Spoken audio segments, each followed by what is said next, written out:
дуруд, Шалои Гулхоҷа ҳастам бо тозатарин хабарҳои Тоҷикистону ҷаҳон. Дар барномаи хабари имрӯз 2 ноябр ин мавзӯъҳоро дорем. ба ҷои дарси англисӣ ифротгароиро таълим дод. Додгоҳи шаҳри Душанбе ба муҳокимаи як муаллим ва шогирдонаш пардохт. Дар курсии айбдорӣ 10 нафар нишастанд. мақсад ё ҷавонанд, ҳама ёра мезананд салафӣ 401. тамрин бар зидди душмани эҳтимолии нирӯҳои НАТО ба размоиши азими низомӣ шурӯъ карданд. Русия барои мушоҳидаи ин машқҳо нарафт. чунин размоиш барои он лозим аст ки нишон бидиҳем НАТО нерӯи боздоранда мемонад. тамринҳои мо барои пешгирӣ аз муноқиша аст, на барои барангехтани он. ва қаҳрамонии ҷаҳон бевазнбардорони тоҷик айб дар ош аст ё дар мош. Масъулин мегӯянд онҳо шарм медоранд. варзишгарон чӣ? дар ҳар як мусобиқаҳо масалан тайёрӣ бинам иштирок на масалан ҷо ҳам нагирем. муҳим ин иштирок кардани варзишгар дар мусобиқаҳо мебошад. субҳи имрӯз президенти Тоҷикистон бо раҳбари ҳизби либерал-демократи Русия мулоқот кард. хадамоти раиси ҷумҳурии Тоҷикистон мегӯяд дар ин вохӯрӣ Эмомалӣ Раҳмон бо Владимир Жириновский масоили рушди ҳамкориҳои иқтисодӣ ва беҳбуди вазъи муҳоҷирони тоҷик дар Русияро матрах намуданд. Жириновский 31 октябр дар раъси як ҳайати 20 нафарӣ вакилони Думаи давлатӣ ба Тоҷикистон омад. дар ҷараёни ин сафар ӯ ҳамчунин бо Шукурҷон Зуҳуров, раиси маҷлиси намояндагони Тоҷикистон ва Муҳриддини Сироҷиддин, вазири умури хориҷӣ дидор дошт. аммо истиқболи бошукӯҳи сиёсатмадори миллатгарои рус, ки қаблан бо баёнияҳояш бар зидди муҳоҷирони тоҷик маъруф буд, мавҷи интиқодҳоро дар шабакаҳои иҷтимоӣ барангехтааст. корбарон мақомоти тоҷикро барои чунин мизбонӣ танқид мекунанд. дар шаҳри Душанбе баҳси додгоҳии як омӯзгори забони англисӣ шурӯъ шуд, ки ба таблиғи наврасон барои пайвастан ба сафи гурӯҳҳои тундрав муттаҳам мешавад. ин омӯзгор моҳи июли имсол ва баъди он дастгир гардид, ки 4 шогирдаш дар роҳ ба сӯи Афғонистон боздошт шуданд. мурофиаи додгоҳӣ пушти дарҳои баста ҷараён гирифт ва Мулло Раҷаб Юсуфӣ гузоришро дар ин бора бар пояи суҳбати пайвандони айбдоршавандаҳо омода кард. минадори беҳадем дар намозомо шукргузорӣ мекунем, ки ҳамин бачаҳои гумроҳ қапидан. агар иё мерафтан ям хел гуму гур бенишон мешидан. фаҳмидӣ? بیبی نابالغ است که با 4 رفیقش با هدایت استاد زبان انگلیسی جهانگیر قاسموف میخواستند از طریق ناحیه شمس‌الدین شاهین به افغانستان گذشته به گروه‌های افراطی بپیوندند.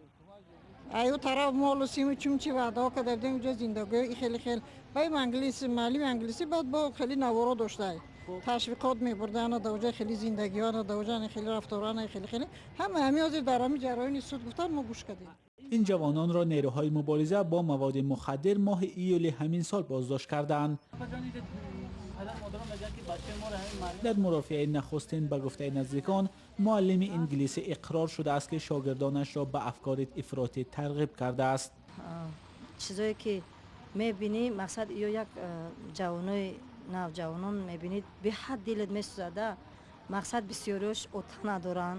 مقصد این بچه من یگام چی وای نیسته. یگام گناه نداره. جهانگیر قاسموف زیر نقاب کورس‌های انگلیسی این نابالغان را با ادبیات افراطی شناس کرده است.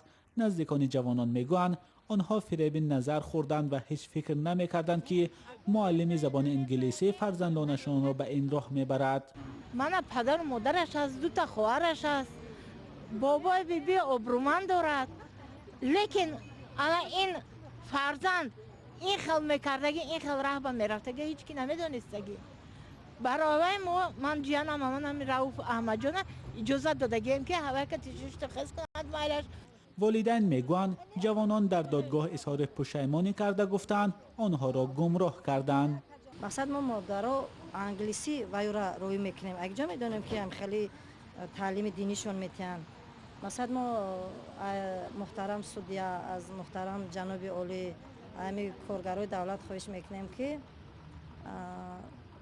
مقصد همین بچه‌های یوش جوانانا مقصد از گناهشون بگذرن. مقصد که گناهشون مقصد ایون جوانن همه ایورا میزنن سلفی 401 مقصد همین ترمورا پرچ دیگه همین سلفی. در مجموع در کرسی عیبداری 10 نفر نشستند. قسم بیشتری آنها با شمول معلم جهانگیر قاسموف به افراطگرایی و باقیمانده برای خبر ندادن به مقامات متهم می شوند. مولا رجب یوسفی، امرالدین عالموف، آزادی دوشنبه. رو می‌آوریم به موضوعهای دیگر. نیروهای پیمانی نظامی اتلانتیک شمالی و یا ناتو در ساحل‌های نروژ تمرین‌های نظامیشان را ادامه می‌دهند. این بزرگترین رزمایش بعد زمان جنگ سرد به حساب می‌رود و در آن هزاران نظامی از ده‌ها کشور جلب شده‌اند. ادامه موضوع از طاهری سفر. دسانت‌های ناتو در ساحل‌های نروژ شیوه‌های رفع حمله‌های دشمن احتمالی را تمرین می‌کنند.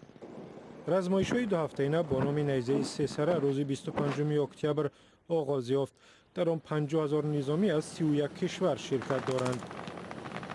تمرین‌ها بعد ختم جنگ سرد بزرگترین رزمایش ناتو است، ولی به گفته مسئولانش در آن فقط شیوه‌های مقابله را مشق می‌کنند.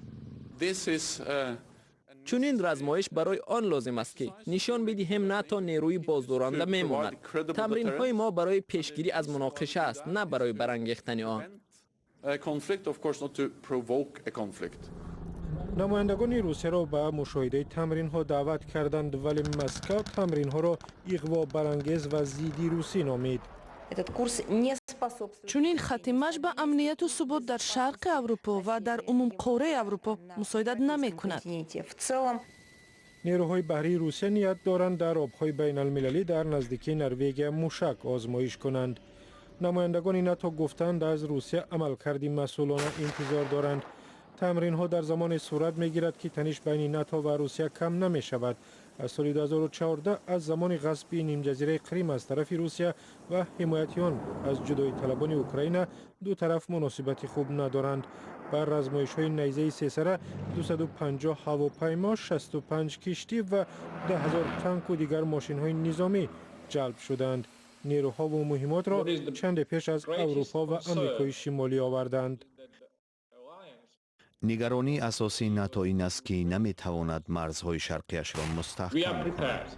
پیامی نیزه 3 سره این است که ما آماده هستیم و به ما دست نرسان. هدف این است که سیاستمداران روس پیش از ترریزی یگان عملیات نظامی خوب اندیشه کنند. یک ماه پیش از تمرین های ناتو، روسیه رزمایش شرق 2018 را برگزار کرد که بزرگترین در تاریخش شد. در این مشق‌ها 300,000 نفر شرکت کردند. از این پیش در ماه سپتامبر سال 2017 در غربی روسیه در نزدیکی‌های مرز ناتو مشق‌های وسیع مقیاس روسیه و بلاروس صورت گرفت. در آن 10,000 نظامی شرکت داشتند. شما برنامه خبری رادیو آزادی رو تماشا دارید. در راه دوشنبه چنوق حرکت نقلیاتی برکش و بزرگ حجم موقتا منع گردید. شرکت ایرس که مسئول نگهبانی این راه است میگوید بارشات زیاد برف باعث اعلان این محدودیت شد. فعلا بعضی قسمت‌های این شهر یخ بسته است. به قول سخنگوی ایرس در چنین هوا نقلیات برکش تنبشوی ماشین‌ها را به وجود می‌آورد. همه ساله با شروع برفریزی حرکت در راه‌های تاجیکستان از جمله راه دوشنبه چنوق به مشکل می‌پیچد، هرچند در این راه پولکی از روی معیارهای جهانی باید 24 ساعت روا تامین باشد. راه دوشنبه چنوق پایتخت تاجیکستان را با شمال آن می‌پیوندد. اما در بعضی منطقه‌های دوشنبه بارانگاری‌های چند روزی اخیر تاثیر خود را گذاشته است. سیلاب را شهلای عبدالله ثبت کرد و گزارش را شادمانی یتیم تقدیم می‌کند.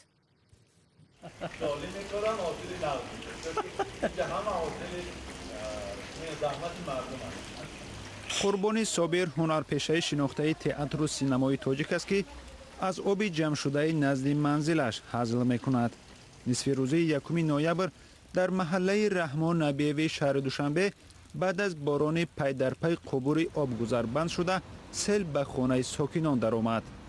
بعد رفتیم همون جایی که آب از همون کالودت روز کدای برآمده بیرون. یک دریا آب بود. این دریا مثلا خانه های همسایه را همش چی کرد؟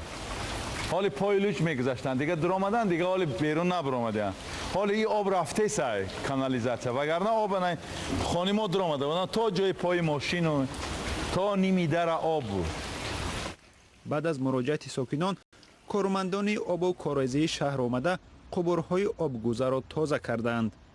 ما که ضرر ندیدیم، نه که آدمای ایسو خیلی ضرر دیدن. اون یک خانه اون طرف جایی که колодец буромада буд биёй суруч яъне ваё хонаҳошон падвалошон ҳам таги об монд 2 рӯз боз дар душанбе борони шадиди пай дар пай меборад обу ҳавошиносон идома ёфтани чунин вазъи ҳаворо пешгӯӣ мекунанд ҳар сол дар душанбе боришот маҷрои оби ҷӯю дарёҳоро тағйир медиҳад ки даҳҳо манзили сокинон зарар мебинанд барномаро идома медиҳем. Дар шабу рӯзе ки 800 вазнбардор аз 100 кишвари дунё барои сабқат дар Туркманистон ҷамъ омаданд, вазнбардорони Тоҷикистон тоза соҳиби толор ва таҷҳизоти варзишӣ шуданд. Масъулин мегӯянд ба хотири омода набудани варзишгарони тоҷик талоши фиристодани онҳоро ба ин сабқати ҷаҳонӣ накарданд, вале худи вазнбардорон як омили рушдро маҳз ширкат дар рақобатҳо медонанд. чуну чарои ин мавзӯъро аз Амриддин Олимов мешунавем. абдуҳаким 10 сол боз тамрин мекунад. ин бор умед дошт ба чемпионати ҷаҳон оид ба вазнабардорӣ дар шаҳри Ашхобод, пойтахти Туркманистон роҳ меёбад. Нашуд. خیلی دردآور است.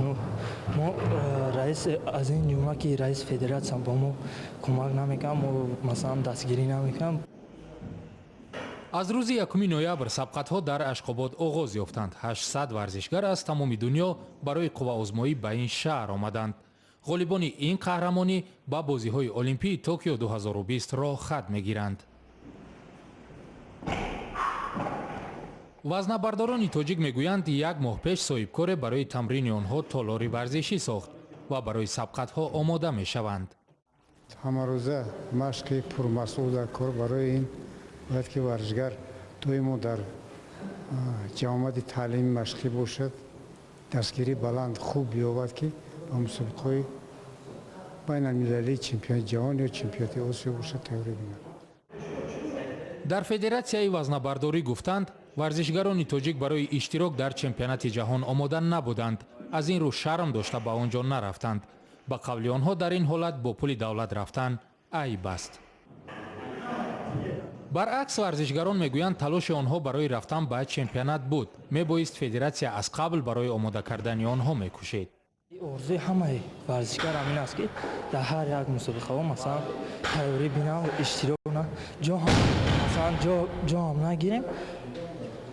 муҳим ин иштирок кардани варзишгар дар мусобиқаҳо мебошад. бобохон Сангов сармураббии мунтахаби вазнабардории Тоҷикистон аст. ӯ мегӯяд барои омода шудани варзишгар шароити беҳтар лозим аст ки онро надоштанд. вақте ки рафта иштирок мекунӣ ба ҳар як варзишгар тахминан як домонаи $1000 расход мешавад, сарф мешавад. ин пула беҳуда расход кардан ман нахостам ки хубтараш боз нақстар машқ кунем ки ба солҳои оянда дар мусобиқаҳои осиёгӣ ва ҷаҳонӣ хубтар баромад кунем. тими Тоҷикистон то ҳол аз ҷои 20 болотар дастоварде нишон надодааст. масъулин маҳз бо ҳамин далел талоши рафтани вазнабардоронро ба сабқати байналмилалӣ беҳуда меҳисобанд. ва дар шаҳри Омаҳа имрӯз як чойхонаи тоҷикӣ боз мешавад ки муассиси он муҳоҷирони тоҷиканд. Хиромон Бақозода гузориш медиҳад.